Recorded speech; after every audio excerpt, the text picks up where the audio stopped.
الليل هو الوقت اللي كيكونوا فيه المخلوقات فايقين، واي حاجه درتيها لهم كيرصدوها بعينيهم وكيشوفوها وكيتفاعلوا معها. فاذا غير فكرتي انك تاذيهم او انك تقرب منهم فالعواقب غتكون وخيمه. على سبيل المثال، الا هزيتي شي مقراج ديال المطايب وكبيتيه في شي بلاصه كيتواجدوا فيها الجن، فالموت هو الجزاء ديالك، وربما الشلل ولا توقع لك شي كارثه. وهذا الشيء اللي غادي نتعرفوا عليه في هذه الحلقه هذه، لان القصه اللي جبت لكم اليوم كنواعدكم بانها غتجيكم احسن من داكشي اللي فات، وان شاء الله باذن الله غادي تعجبكم. ولكن قبل ما نبداو ما تنساش دير لنا واحد لايك واشتراك باش هذا المحتوى ينتشر دغيا وينجح ان شاء الله. القصه ديالنا غادي تبدا مع واحد الراجل سميتو دريس، وهاد الدريس هذا ما كانش شي ولد، دوز سنوات هو كيحاول انه يتبع اطباء، يتبع دوايات، ما خلى فقهاء، ما خلى ما دار، وما كانش شي ولد. صافي انتهى به المطاف انه قال صافي انا ما عمر ربي غادي يرزقني بشي ولاد وغادي نبقى حياتي كامله هكا. وهاد الوقيته هذه اللي وقعوا في هاد الاحداث راه هادشي داز عليه واحد المده وواحد التاريخ كبير. المهم هاد السيد هذا غنقول لكم مده شي 17 سنه وهو تيتسنى في الاولاد، ولكن ربي ما عطاش الاولاد. حتى لواحد النهار الزوجه ديالو غتجيب واحد الخبر صادم، غادي تصدم من داك الخبر وغادي تقول لي بانني راه حملت وبان الله عز وجل غادي يرزقه بواحد الولد. هنايا السي دريس غادي يفرح بزاف وغادي يدير احسن زلده في التاريخ، يعني عرض على الناس ديال الدوار، يرحب بهم، تهلا فيهم. وهذاك العصر بالضبط راه كانوا الناس كيموتوا بالجوع، يعني راه الناس راه ما كانش عندهم حتى ما ياكلوا ويشربوا، والحمد لله هو كانت الامور ديالو ميسره وبخير وعلى خير. وكان واحد الانسان تبارك الله اللي متقي الله ومحبوب. هاد الدريس هذا اي واحد سولتيه قلتي ليه هاد الدريس هذا كيقول لك هاد الانسان الله يعمرها دار، واحد الانسان درويش ومعروف انه كيخدم وانه انسان طموح وباغي ينجح في حياته. المهم رزقوا الله به داك الولد، كبر في الريعان ديالو واهتم به وعلموا الصلاه وعلموا الدين وعلموا الفلاحه وعلموا كيفاش يكون راجل في الحياه الصعبه. يعني هذاك الاب كان كيفكر بانه يعلم هذاك الدنيا القسوه ديال الحياه باش يعرف الدنيا كيفاش دايره. ولد السي دريس كان ديما كيخدم مع الفلاحه وكيخلصوا كيف ما كيخلص الخدامه ديالو، يعني ما كاينش هذيك اللعيبه ديال الفرزيات، هذا ولدي غادي نعطيه واحد الاجره ولا واحد الصالير احسن من هذوك الخدامه. كان داير ليهم الثمن سواسيه. وولده كان واحد الانسان يعني اللي تا هو تبارك الله عليه ذكي وظريف وواحد الانسان يعني كيدخل الخاطر. ولكن هاد الدري هذا كانت فيه واحد القضيه غريبه بزاف، كيبغي يبحث على اي حاجه غامضه ويعرف قصص الجن او قصص الماورائيات وداكشي اللي ما كيتشافش بالعين المجرده، لدرجه انك اللي سمعك انك كتذكر شي حاجه بحال ما هكا هو كيجلس معاك وتيبقى يتصنط. وكانوا عنده بزاف ديال الاصدقاء هما فقهاء وناس مدوزين في الحياه وخصوصا واخدين تجارب في التعامل ديالهم مع الجن وكيعجبوه بحال هاد القصص. واحد النهار الاب ديالو قال لي شوف ولدي، قال لي انا راه كبرت في العمر، راه دابا انت اللي غادي تحمل المشعل وتكمل في هاد الشيء. قال لي وانا بغيت نعلمك واحد الحاجه مهمه في الحياه وهو انك تعتمد على راسك، وانا ولدي راه ما نبقاش ديما دايم لي، وراه كنت بوحدك اللي عندي، ويعني راه ملي غادي نموت راه هادشي كامل غيبقى ديالك، خاصك تكون ذكي وتعرف كيفاش تتعامل مع الحياه. وهنايا الاب ما كانش عارف ولده بانه راه عزيز عليه انه داك العالم ديال التخربيق وديال الجن والى اخره. حتى لواحد النهار الاب كان كيخرج مع واحد الجويجه وكان كيخرج مع الابن ديالو، كانوا كيديروا واحد الحاجه اللي سميتها الصيده. كان عزيز عليهم الصيد وخصوصا الاب، وكانوا كيصيدوا الحلوف بنهار، لان هذاك الحلوف كان كيمشي للمزرعه ديالهم، كيمشي للارض ديالهم، كيبدا ياكلهم في المحاصيل ديالهم.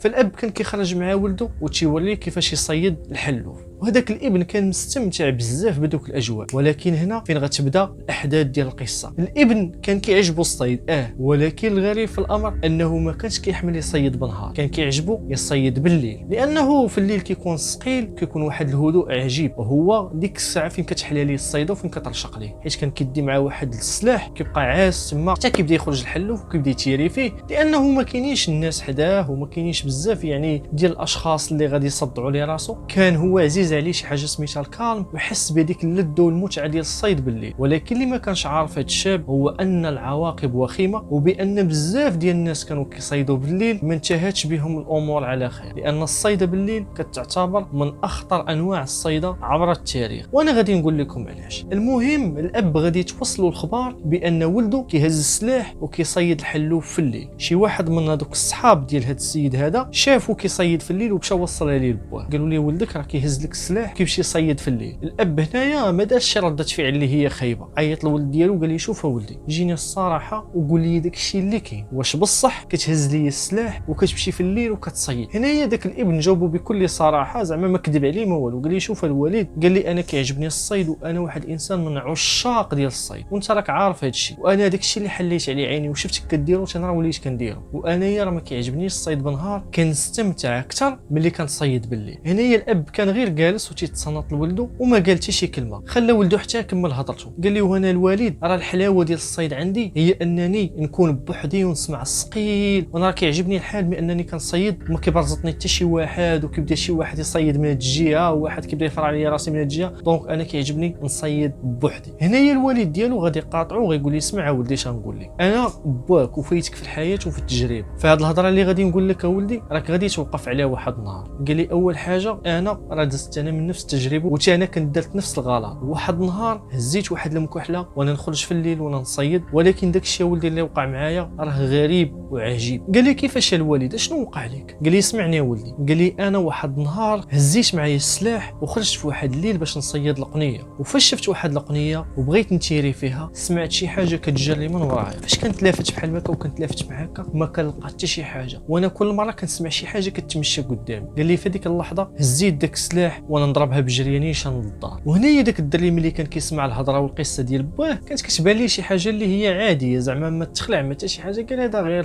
تخيل شي حاجه وتيخربق عليا. ولكن باه زاد اكد لي على واحد القصه اخرى. قال لي اسمع يا ولدي راه ماشي غير هذا الشيء اللي قلت لك هو اللي كاين، راه كاينين بزاف ديال الناس وقعوا معهم احداث غريبه وعجيبه. وانا غنعاود لك واحد القصه واقعيه وقعت في الدوار والناس الكبار غيعاودوا لك عليها. قال لي واحد السيد كان سميتو الحاج المعطي. هذا الحاج المعطي كان هو مولوع بالصياده ولكن في الليل. واحد النهار كان غادي وهز معاه واحد العصيه وهز معاه جويجه ويتبان لي واحد القنيه ناعسه. هو استغل ديك الفرصه شنو غادي يدير؟ غادي يهز واحد العصيه وغيجبد عليها غيضرب ديك القنيه. تخيل شنو غيوقع ليه معاه، غادي يضرب ديك القنيه. السيد كيف غيضرب ديك القنيه هو يطيح، بقى طايح ومغمى عليه حتى الغد ليه. قال ليه بقى ناعس تما في ديك البلاصه حتى ودن الظهر والناس مجموعين عليه وكيحاولوا يفيقوا فيه. غادي يفيق ولكن غادي يدفع الثمن غالي بزاف. قال لي هذيك الايد اللي ضرب بها ديك القنيه رقدات عليه وتشلات كامله ما بقاش قاد يحركها. قال لي وهذا هو الجزاء ديال انك تعتدي على واحد الكائنات اللي يعني من عالم اخر. قال لي ها ولدي انا قلت لك هاد الهضره، فانت ولدي القرار تيبقى لك، انا غير نصحتك والقرار الاول والاخير تيبقى لك. هنايا داك الدري ملي سمع هاد القصه هادي بانت لي شي حاجه عاديه، زعما كان كيصحاب باه غير تيخرف وكيهضر، زعما ديك الهضره ما منها والو. وهنايا غادي يدير اكبر خطا في حياته، وهنايا غتبدا تفاصيل ديال القصه في التشويق وفي الاثاره. هنايا داك الدري شنو غادي يدير؟ غادي يخلي باه يعني تدوز واحد المده وباه غادي يتغاضى على الموضوع، لان داك الدري صافي بقى مدي في الفلاحه ومدي في داكشي اللي ورثو ليه باه. واحد النهار فكر وقرر بانه يهز داك السلاح ويخرج يصيد، لانه كما قلت لكم الاخوان كان مولوع بالصياده في الليل. غادي توقع معاه واحد القصه عجيبه وغريبه. هاد الدري هذا غادي يعس على باه وغادي يتسنى حتى غادي ينعس، وغياخذ لي السلاح ديالو وغادي يمشي لواحد البلاصه فيها غير الواد وفيها واحد الجنانات وشي شجر تما وشي. المهم هذيك البلاصه خلويه ما فيهاش بنادم وما فيهاش حتى السكان. هاز مع داك السلاح وتيقلب على شي كائن اللي يصيدو ويديه معاه، لانه كما قلت لكم هذيك الصياده راه ولاعه، كاين اللي مولوع بالصيد. المهم السيد غادي يبقى تما كيدور ما بين الخلاوات وما بين القفار حتى غادي تبان ليه واحد القنيه. صافي قال صافي هاد البلاصه راه باينه فيها الحيوانات وكذا، هنا فين غادي نصيد. هز داك السلاح ديالو وبقى كيشوف لا كاينه شي حاجه كتتحرك يتيري عليها. المهم بقى كيشوف ونسيت واحد الحاجه ما قلتهاش لكم، راه فاش كان غادي هذيك البلاصه كان معاه واحد الكلب. المهم غادي بانت لي واحد القنيه كتجري. هذيك القنيه هذيك ملي مشات بقى تابعها هو، شويه اختفات ما بقاش بانت ليه، شويه بقى مقابل شويه وتبان لي ثاني واحد القنيه كتجري. ما غادي تبان ليه ما غيعطيها نيشان الراس، غيجيبها ليها الراس مباشره. هنا ديك القنيه غادي تموت وغادي امر داك الكلب ديالو باش يجيب ليه ديك القنيه. ولكن هنايا فين غادي توقع واحد الصدمه خطيره. هذاك الكلب ما بغاش يتحرك وبقى كيغوت وبدا كيرجع للنور. تخيل معايا داك الكلب كيغوت كينبح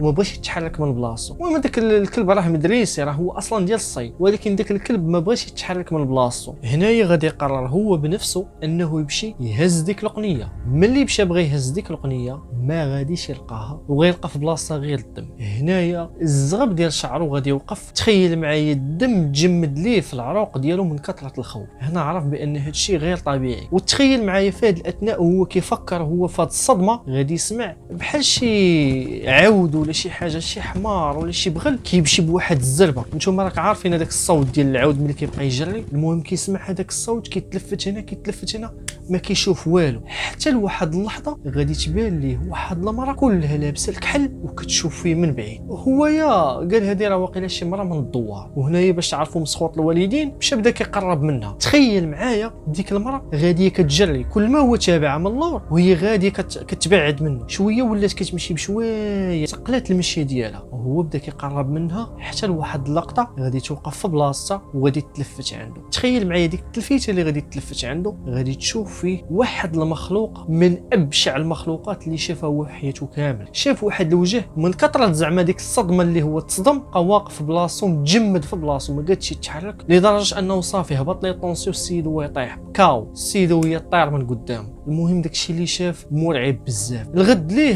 الناس سمعوا داك النباح ديال الكلب ديالو وما يجيو عنده، داو الدار ديال باه عرف تماما بان هاد الدري هذا مشى الغابه ولا مشى شي بلاصه خلويه ودار شي جريمه اللي هي بسببها باش هو طاح. صافي عرف ولدو انه تسكن ولا وقعت ليه شي حاجه. هنايا داك الدري ملي كان مغيب شاف واحد الحلم، هو واحد المراه كلها خايبه وقالت لي شوف كيف ما قتلتي لي بنتي حتى انايا غادي نقتلك، ولكن راه ما غنقتلكش قتله ديال بالزربه. قالت لي انا غنقتلك الموت الباطئ. ملي فاق عاود الاب ديالو كل شيء وصالحوا بكل شيء، قال لي الوالد شنو وقع. وهنايا الاب ديالو لانه لاباس عليه وعنده يعني الاموال ما خلى ما دار على قبله، مشى جاب ليه فقهاء من جميع البلايص ومن جميع المدن، حتى غادي يجيب ليه واحد الفقيه اللي هو متمكن وغادي يديه المحكمه ديال الجان وغادي يخلص ثمن غالي بزاف باش ان ولده يتشافى في الاخر. وفعلا الابن ديالو رجع للطبيعه ديالو وتشافى من هذاك الشيء اللي كان واقع عليه. وهاد القصه هذه راه قصه حقيقيه على بغله القبور، لان هذيك اللي كانت كتمشي من وراه راه ما كانت جنيه عاديه، وكانت هذه احد القصص الواقعيه على بغله القبور. وكنتمنى بان هاد القصه هذه نالت الاعجاب ديالكم. اشنو بان لكم في هذا الموضوع هذا؟ وكنتمنى من اي واحد شاف هذا الفيديو ما يبخلش علينا بواحد لايك وبواحد اشتراك، لان هذاك اللايك ديالك ولا هذاك الاشتراك ديالك هو السبب باش هاد القناه غادي تطلع، وهو السبب باش حنا غادي نستمروا في هذا المحتوى. شكرا على المشاهده ديالكم ونشوفكم في حلقه جديده ان شاء الله.